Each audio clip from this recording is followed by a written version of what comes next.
नमस्कार दोस्तों।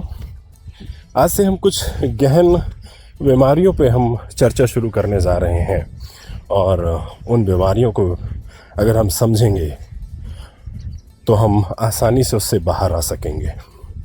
आसानी के साथ साथ थोड़ी सी मेहनत भी लगानी पड़ेगी। ऐसा नहीं है कि कोई काम ऐसे ही हो जाता है, थोड़ी सी मेहनत की ज़रूरत होती है और बस सब कुछ धीरे धीरे करके ठीक होने लगता है। परेशानी वहाँ पर है कि जब व्यक्ति उससे निपटना नहीं चाहता है, उससे आगे नहीं बढ़ना चाहता है, जो जिस भंवर वो फंसा हुआ है बस उसी को ज़िंदगी मान लेता है और बस उसी में झूमता रहता है। लेकिन सवाल अभी भी यह उठता है कि जब व्यक्ति निकलना चाहता है तो क्यों नहीं निकल पाता है।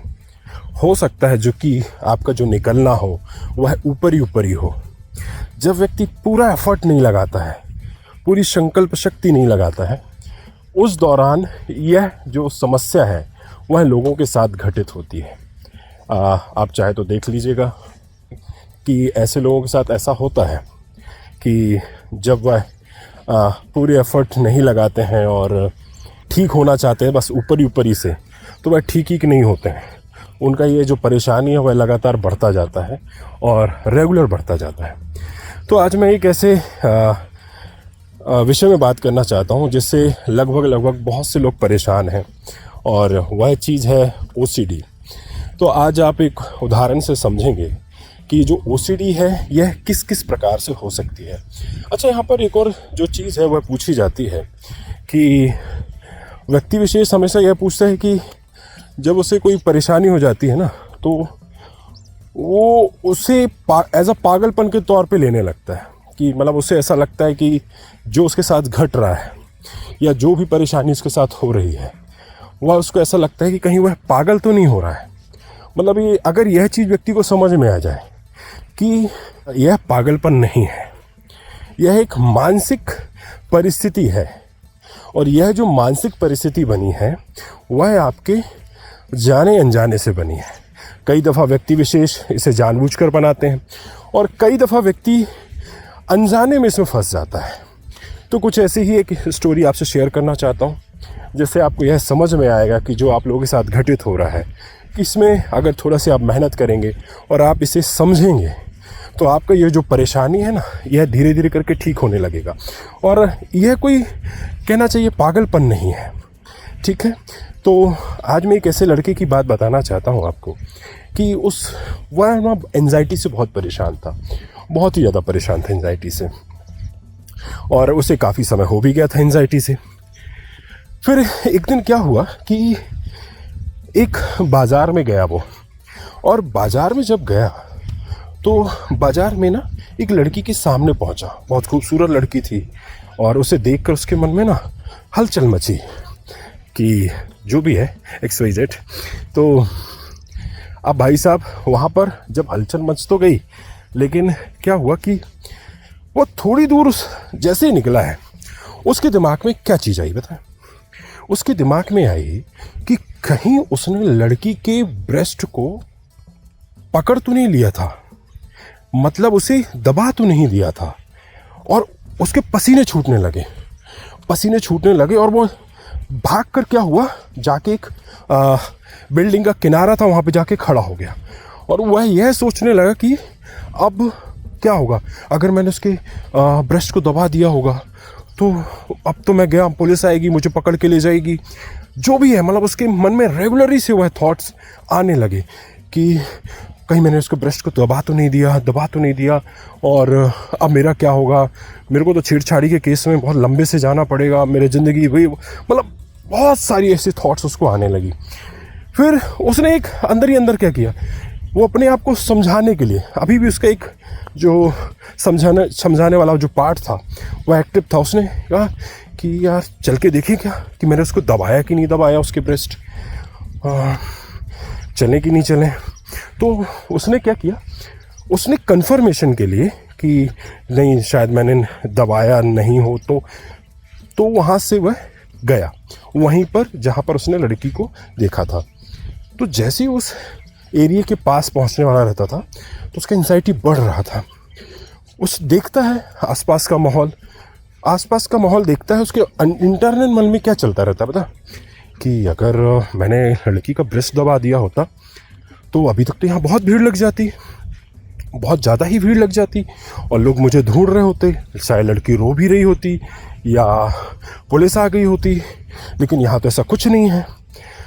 अब इतने में थोड़ा सा उसको रिलैक्सेशन हुआ, जब उसने यह विचार सोचा ना कि, तो इसमें उसको थोड़ा सा रिलैक्सेशन हुआ कि यार नहीं नहीं नहीं नहीं नहीं नहीं, मैंने नहीं दबाए, है ना। उसे अब कहना चाहिए कि इस परिस्थिति में ऐसा होता है कि व्यक्ति को एक ऐसा शक होता है कि उसने कर दिया है ना। उसको वो जो उसके मन में जो विचार आते हैं, और जो विचार आते हैं वह उसे सच समझता है, और फिर उस सच को झूठ करने के लिए, मतलब जो वो झूठ था, है ना, समझ रहे हो, उस झूठ को वो झूठ बनाने के लिए, समझ रहे मेरी बात, तो वो क्या करता है, वह जाता है चेक करने, लेकिन वहाँ पे ऐसा कुछ मिलता नहीं है, तो वो थोड़ा सा रिलैक्स महसूस करता है। लेकिन थोड़ी ही देर के बाद एक और सेकेंडरी थॉट्स उसके दिमाग में आती है।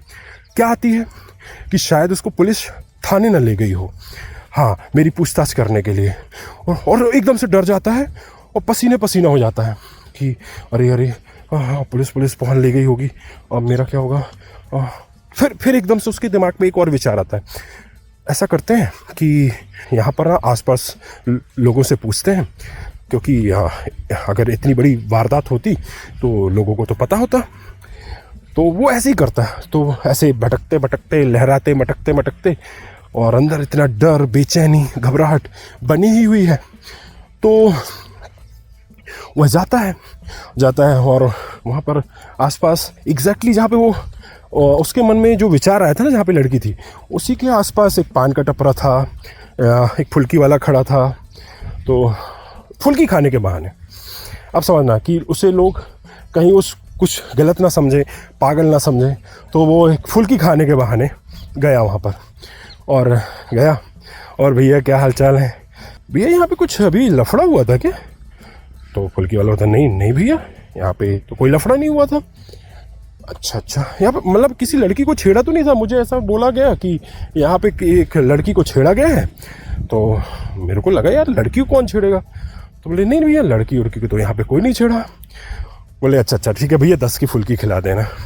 फुल्की खाता है, उसके अंदर अच्छा लगता है उसको, चलो यार इसने नहीं देखा, बस बच गया, मतलब मैंने नहीं किया, हे भगवान, हे ईश्वर, बचा लिया तूने मुझे। अब क्या हुआ, फुल्की खा के फुर्सत हुआ, 2-4 कदम चला, एक और मन में थॉट्स आई। क्या आई, अगर मैंने जिस समय उस लड़की के ब्रेस्ट दबाए हो और ये फुल्की वाला वहाँ पे ना रहा हो तो, ओ काँप गया फिर से, हाँ ऐसा होता है, ठीक। गया वो वापस फिर से कंफर्मेशन करने के लिए, और भैया, तो फुल्की वाला पहचान जाता, हाँ भैया बताइए।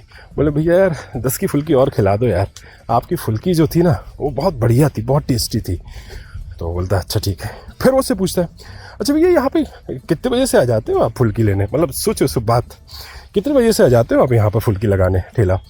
तो बोलता भैया मैं तो यहाँ पे दोपहर 12 बजे से आ जाता हूँ।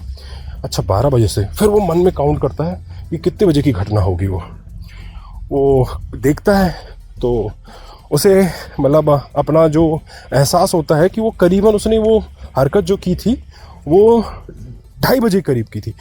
फिर बोलता है अरे यार मैं तो ऐसे ही सोच रहा था, चलो ठीक है, इसने भाई सही बोल रहा था। अब फुल्की की खाता खुश होके चला जाता है। फिर थोड़ी दूर जाता है, घर तक पहुंचता है। घर तक पहुंचने के पास रहता ही है और एक और विचार मन में आता है, अगर ये फुल्की खिलाने में ध्यान में रहा हो और मान लो इसने उस चीज़ को ध्यान ना दिया हो कि कोई लड़की छिड़ गई है, किसी ने लड़की का ब्रेस्ट दबा के भाग गया है और इसने ध्यान ना दिया हो, ये ग्राहकों में लगा हो और लड़की इतनी जल्दी से वहाँ से निकली, लोग उसे इतनी जल्दी थाने ले गए, शायद इसको दिखा ना हो, ओ भागा, नहीं जरूर कुछ गड़बड़ है। फिर वापस आया, फिर वहाँ पर एक पान का टपरा था। उसने सोचा यार ये फुल्की वाला तो आता जाता रहता है, लेकिन ये टपरा स्थायी है और पान लगाने में इतना मगन नहीं होता है कोई, पान वाले से पूछते हैं। तो जाता है वापस और पान वाले के पास जाता है और बोलता और भैया भैया एक पान खिला दीजिए, बढ़िया सा मीठा पान खिला दीजिए, पान खाना है। ऐसी बात करता रहता, एकदम से पूछता है भैया यहाँ पे किसी ने लड़की को छेड़ा है क्या अभी 2-2:30 बजे करीब? तो पान वाला होता नहीं भैया यहाँ पे तो ऐसा कुछ नहीं है। बोलते हैं नहीं मुझे लगा था कि किसी ने मुझे बताया कि कोई लड़की को छेड़ के गया था, उसके ब्रेस्ट पे हाथ लगा के और भाग गया था। तो पान बोलता नहीं यहाँ तो ऐसी कोई घटना नहीं होगी, यहाँ पर तो जर्रा सा भी कुछ होता है तो सबको पता चल जाता है। नहीं यहाँ पर तो ऐसा कुछ भी नहीं है। अंदर से वो खुश होता है और बोलता नहीं चलो मैं मतलब फुल्की वाला भी सही था, अब इतने लोग थोड़ा ना झूठ बोलेंगे। और वह पान लगाता है और घर की तरफ चला जाता है। अब इसके बाद उसके दिमाग में और भी बहुत से विचार आते हैं इसी बीमारी को लेकर या इसी वाक्यांश को लेकर जो उसके मन में आया था। ठीक इसी तरह से जो ओसीडीज वाले होते हैं वह बीमारियों में भी ऐसा सोचते हैं या सिचुएशन के बारे में भी ऐसा सोचते हैं। तो ऐसे में किया क्या जाए? देखिए सबसे पहले एक बहुत मज़े की बात बता दूं, जो हमारा ओसीडी है ना वो हमारा थॉट्स का बीमारी नहीं है। आप जो सोचते हैं ना कि हमारा थॉट्स गंदा है, हमारा बेकार है, ये थॉट्स का बीमारी नहीं है, यह है आपकी फीलिंग्स का बीमारी है। एग्जैक्टली यहाँ पर आपका फीलिंग्स है। अगर आप अपनी फीलिंग्स को कुछ और तरीके से एक्सप्रेस करना सीख जाते हैं और इसका बेहतर उपयोग करना सीख जाते हैं तो आपका ओसीडी भी धीरे धीरे संभलने लगेगा। आपका रिएक्शन सब कुछ है इसमें, आपका थॉट्स कुछ नहीं है। हाँ मानता हूँ थॉट्स आते हैं तो उससे आपको घबराहट बेचैनी होती है, लेकिन यह जो आप जानते हैं ना कि जो ओसीडी थॉट का बीमारी है, नहीं, ओसीडी आपके इमोशंस का परेशानी है। ठीक है, जितना अच्छे से आप इमोशंस का प्रोसेस होगा उतनी जल्दी आप ठीक होंगे, उतना जल्दी आप बेटर महसूस करेंगे। और ये जो कन्फर्मेशन बियास है ना, यह थोड़ा सा आपके लिए प्रॉब्लम खड़ी करता है। एक और बात बता देता हूँ, ओसीडी वाले जो अपने आप को समझते हैं कि वह पागल हो गए हैं, तो दोस्तों पागलपन भी पागलपन नहीं होता है। अगर उसको वास्तविकता से देखा जाए और उसका अगर सही तरीके से इलाज किया जाए और उसे समझा जाए तो वह भी ठीक हो जाता है। तो फिर तो ये तो ओसीडी है, यह सिर्फ और सिर्फ आपका इमोशनल है। जैसे जैसे आपका इमोशनल बैलेंस सुधरता है, आप चीज़ों को जानने समझने लगते हैं, आप बेहतर महसूस करने लगते हैं। तो कैसी लगी यह स्टोरी? यह मैंने अपने एक पेशेंट की स्टोरी सुनाई है आपको, और इसी तरह से मैं रेगुलरली आपको यह सब चीज़ें शेयर करूँगा। और कृपया मेरे ओसीडी फ्रेंड्स निष्फिक्र रहें और मस्त रहें, और जो भी समस्या हो मुझसे ज़रूर शेयर करें और निश्चित ही उसका हल आपको ज़रूर मिलेगा। आज के लिए इतना ही, धन्यवाद।